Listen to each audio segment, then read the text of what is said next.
Okay, let's start with a number that might shock you, 25,000. That's how many lions are left in the wild today. Think about that. Just 25,000. And yet, when we imagine lions, we picture these majestic kings of the jungle, right? But the reality is way more complicated, and a lot messier. Because while lions are icons of the wild, they are also caught in a brutal conflict with humans. And here's the twist: the solutions aren't about building bigger fences, or chasing lions away. They are about something way more human. Let me explain /n/n first. Let's get this straight. Lions aren't just fighting extinction, they are fighting us. When they kill livestock, communities retaliate. Poison, spears, bullets, these cats face a war zone. But what if I told you the real breakthroughs here aren't about saving lions from humans, but saving humans from lions? Wait, no, that's not right. It's about making space for both. And that's where the real genius kicks in. /n/n take Zimbabwe. More Angels Mbiza's team trains Batabilili local guardians who track lions and teach communities to protect their cattle. It's not rocket science, but it's radical. Why? Because it flips the script.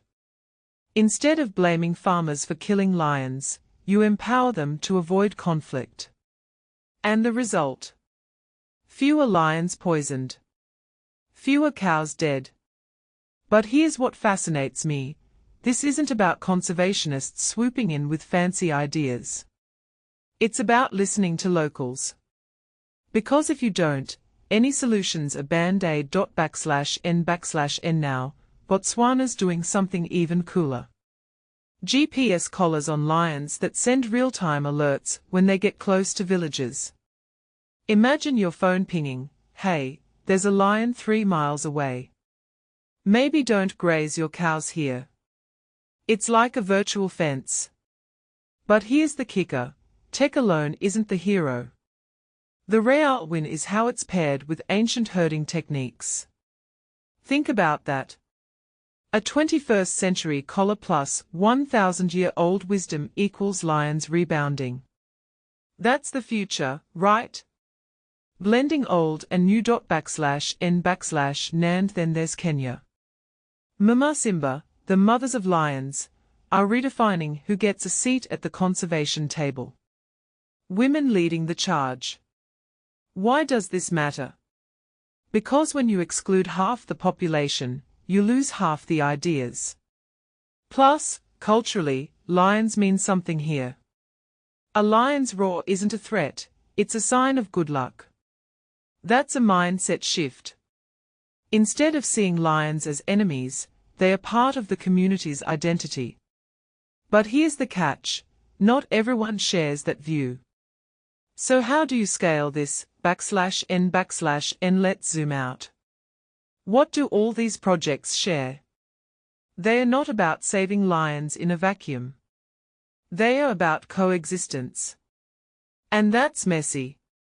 It's about economics, culture, and trust. If a farmer loses a cow, they are not thinking about biodiversity. They are thinking about feeding their kids. So the real question isn't how do we save lions? It's how do we make living with lions worth it for people? /n/n But here's a thought: what if we are asking the wrong questions altogether?